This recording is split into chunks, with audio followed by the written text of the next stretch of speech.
নমস্কার দর্শক বন্ধু, আমি দশভুজামা ব্লগস আবারও চলে এসেছি আরও একটা পূজা পাঠ নিয়ে। তোমাদের উপকারেই লাগবে আগাম আগাম জানিয়ে দেওয়ার জন্য। তাহলে আগাম বেশি নয়, তোমাদের প্রত্যেকে সুখ শান্তি সমৃদ্ধি কামনা করে আমি আমার ব্লগটা শুরু করছি। আজকে আমার ভিডিওটা হলো বিপদ তারিণী পুজো। বিপদ তারিণী নামের সঙ্গেই জুড়ে আছে সমস্ত বিপদ তাড়ানো। এই পুজোটা করলে কোনো বিপদ গৃহে প্রবেশ করতে পারবেই না। এই পুজোর এতটাই মাহাত্ম্য।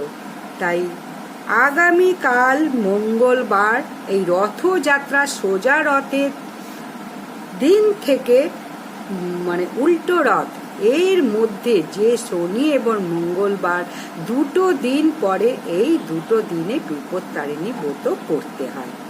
যেসব মায়েরা অনেকেই এই বিপত্তারিণী ব্রতটা করে, সদবা মায়েরা বা বিধবারাও করতে পারো, তারপরে আইবুড়োরাও করতে পারো, সকলেই পুজোটা করতে পারো বিপদ বাড়ি থেকে তাড়ানোর জন্য। প্রত্যেকের পায়ে পায়ে পদে পদে বিপদ। তাই এই বিপদ তারিণী পুজোটা বছরে একবারই হয়। যেগুলো বছরে একবার বা একদিন করতে হয় সেগুলো অবশ্যই করা উচিত।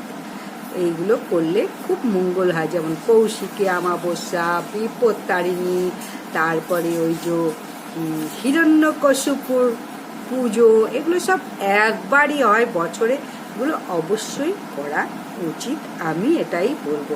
বিপত্তারিণী পুজো কিভাবে করবে, কেমন ভাবে করবে, এই পুজোর দিন ভুলেও করবেন না। এই 5টি কাজ পরিবারে নেমে আসবে চরম বিপর্যয়, দুর্ভাগ্য এবং গৃহে অশান্তি। বিপত্তারিণী পুজো করা হয় সংসারকে বিপদ মুক্ত করার জন্য। এই উপবাস করার সাথে সাথে বিধি নিষেধগুলো যদি না মানো, তাহলে পরিবারে চরম সংকট নেমে আসবে।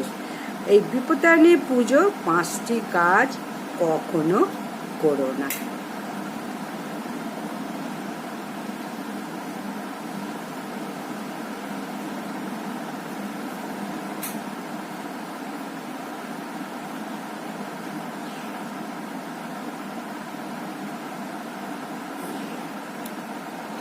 বিপত্তারিণী শব্দের অর্থ অপবংশে বিপদ তারিণী হয়ে উঠেছে।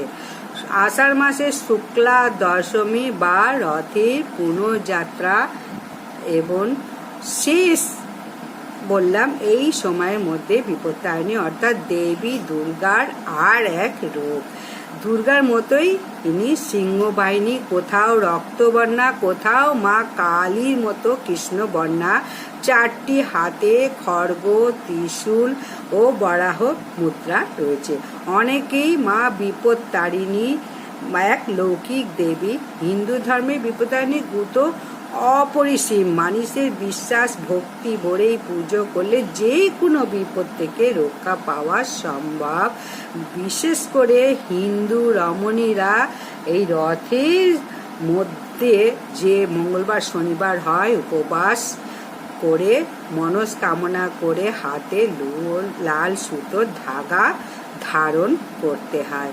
এই ধাগায় 13টি দুর্বা, 13টি গিট দিতে হয়, 13 রকম ফল, 13টা পান, 13টা ফুল দিয়ে পুজো করতে হয়। অনেকে আবার দণ্ডিও কাটে। স্থানীয় নদী বা গঙ্গায় স্নান করে দণ্ডি কেটে পুজো স্থলে গিয়ে পুজো দেন। অনেকে মনে ভাবে যে বিপদ তারিণীর পুজো করলে পরিবার থেকে বিপদ সংকট সমস্ত কিছু মুক্ত হবে। এই পুজোয় কিন্তু কোনো ভুল ত্রুটি হলে বিপরীত ফল পাওয়া যায়। তাই বিপত্তারিণী পুজোর উপবাস করলে নিয়ম বিধি পালন করে তারপরে উপবাস রাখো। তাই প্রত্যেককে অনুরোধ করব এই ভিডিওটা শেষ পর্যন্ত দেখো, স্ক্রিপ্ট না করে। আর যদি দেখার পর ভালো লাগলে একটি লাইক করো এবং কমেন্টসে লেখো জয় মা বিপত্তারিণী জয়। আর সমস্ত নিকট আত্মীয় স্বজন বন্ধু বান্ধবকে একটু শেয়ার করে দাও। তাহলে ভিডিওটি পেলে প্রত্যেকেই উপকৃত হবে এবং ধন্যবাদ জানাবে। তাহলে এবছর বিপত্তারিণী পুজো পড়েছে 9ই জুলাই 2024 বাংলার 24শে আষাঢ় 1431 মঙ্গলবার এবং 13ই জুলাই 2024 28শে আষাঢ় 1431 শনিবার। বিপত্তারিণী পুজোর উপকরণ সামগ্রী। যদি ঘরোয়াভাবে পুজো করতে চাও তাহলে এই উপকরণগুলো অবশ্যই লাগবে। ঘট, আম্রপল্লব, শীষ, ডাব সহ একটি নৈবেদ্য, 13টি গিঁট দেওয়া 13 গাছি লাল সুতো, 13 রকম ফল, 13 রকম ফুল, 13 রকম মিষ্টি, 13টি পান, 13টি সুপারি, 13টি দুব্বা, আলতা, সিঁদুর, শাঁখা, নোয়া, 13টি লুচি, সুজি, মায়ের শাড়ি, ধূপকাঠি, প্রদীপ, ধূপ, ধুনো, এইগুলো লাগে। আর যদি বাড়িতে এগুলো বাড়িতে লাগবে। আর যদি মন্দিরে দিতে চাও তাহলে এইগুলো নিয়ে গিয়ে মন্দিরে পূজা করো, ঘরটা লাগবে না। তাহলে বিপত্তারিণী পুজোর দিন কোন 5টি ভুলেও করবে না। বিপত্তারিণীর পুজোর বিধি নিষেধ অবশ্যই পালন করতে হবে। যদি পরিবার, সন্তান, স্বামীর মঙ্গল চাও তাহলে খাবারের বিধি নিষেধ অবশ্যই পালন করতে হবে। সঠিকভাবে পালন করো তাহলে বিপত্তারিণী মায়ের সমস্ত কিছু মঙ্গল হবে। বিপত্তারিণীর পুজোর আগের দিনকে নিরামিষ আহার করতে হবে। পুজোর দিনকে কোনো রকম আমিষ জাতীয় খাবার বাড়িতে ঢোকাবে না, রান্নাও করবে না এবং বাড়ির কোনো সদস্যকেও আমিষ খেতে দেবে না। নিজে যেমন আমিষ জাতীয় খাবার গ্রহণ করবে না, সেরকম বাড়ির প্রত্যেককেও কিন্তু আমিষ জাতীয় খাবার কিন্তু যাতে গ্রহণ না করে সেটা মনে রাখতে হবে। বিপত্তারিণীর আগের দিন একবার অন্ন আহার করো, নিরামিষ ভাত হব্বিসি যেটাকে বলা হয়। আর রাত্রিবেলা অন্ন বা ধান বা মুড়ি এসব গ্রহণ করবে না, ময়দা খাও। তাহলে বিপত্তারিণীর দিন পুজোর কোনো চাল থেকে জিনিস খাওয়া যায় না। বিপত্তারিণীর পরে যে 13 রকম ফল নিবেদন করা হলো সেইটা প্রসাদ খায় এবং অনেকে নিয়ম আছে 13টা লুচি অবশ্যই খেতে হবে এবং তার সঙ্গে যা ইচ্ছা তরকারি খাও এবং অবশ্যই সন্দক নুন দিয়ে করতে হবে। তাহলে বিপত্তারিণী পুজোর ক্ষেত্রে অবশ্যই যেটা করণীয়, পরিষ্কার পরিচ্ছন্নতা অবশ্যই দরকার। বাড়িতেও মা বিপত্তারিণীর পুজো করতে পারো, মন্দিরেও পুজো দিতে পারো, কিন্তু সেক্ষেত্রে খেয়াল রাখতে হবে যেন জায়গাটা পরিষ্কার পরিচ্ছন্ন শুদ্ধ হয়। গঙ্গা জল দিয়ে পরিষ্কার পরিচ্ছন্ন করলে বেশি ভালো হবে। তা না হলে পরিবারের সুখ শান্তি তো নষ্ট হবেই, দুঃখ দুর্দশাও ঢুকে পড়বে গৃহে। তাহলে পুজোটা করছো পরিবারের মঙ্গল সাধনের জন্যে, তাই এই ছোটোখাটো বিষয়গুলো খেয়াল রাখতেই হবে। মা বিপত্তারিণীর কৃপা তখনই লাভ করবে যখন সমস্ত কিছু শুদ্ধাচারে দেয়া হবে। কোনো রকম বাসি কাপড়ে কিছু হবে না। স্নান সেরে পরিষ্কার কাঁচা বস্ত্র পরিধান করতে হবে এবং সেদিনকে লাল বস্ত্র পরলে বেশি ভালো হয়, সাদা লাল শাড়ি। আর যদি ঘরে ঠাকুর করো তাহলে আলাদা পেটে করলেও সেদিকে কিন্তু খেয়াল রাখতে হবে যেন বাড়ি ঘরদোর অত্যন্ত পরিষ্কার পরিচ্ছন্ন হয়। বিশেষ করে সকালবেলা ব্রাহ্ম মুহূর্তে উঠে বাড়ি ঘরদোর নিজে স্বাস্থ্যে পরিষ্কার পরিচ্ছন্ন করে প্রাত স্নান করে তারপরে পুজো জোগাড় করো, অবশ্যই কিছু না খেয়ে, এবং একাগ্র চিত্তে পুজো করো। ব্রতকালে কোনো মানুষের সঙ্গে কথা বলবে না। বিশেষ করে যখন আমরা মন্দিরে যাই অনেক পরিচিত লোকের সঙ্গে দেখা সাক্ষাৎ হয়ে যায়, সেক্ষেত্রে পুজো করার সময় কথা না বলাই উচিত। এর ফলে দেবী ভীষণভাবে রুষ্ট হয়ে যাবে। এরপরে পুজোর দিনকে কোনো মহিলার সম্পর্কে কোনো খারাপ কথা বলবে না, অপমান করবে না, বাজে কথা বলবে না, এমন কোনো কথা বলবে না যাতে মনে দুঃখ পায়, আঘাত পায়, কষ্ট পায়। তাই নিজেই সংযম থাকবে সব সময়ের জন্য। কোনো রকম খারাপ নিজেও করবে না, খারাপ কাজ, পরচর্চা, পরনিন্দা যেন করবে না। আর ওই দিনকে কিন্তু কখনো টাকা ধার কাউকে দেবে না।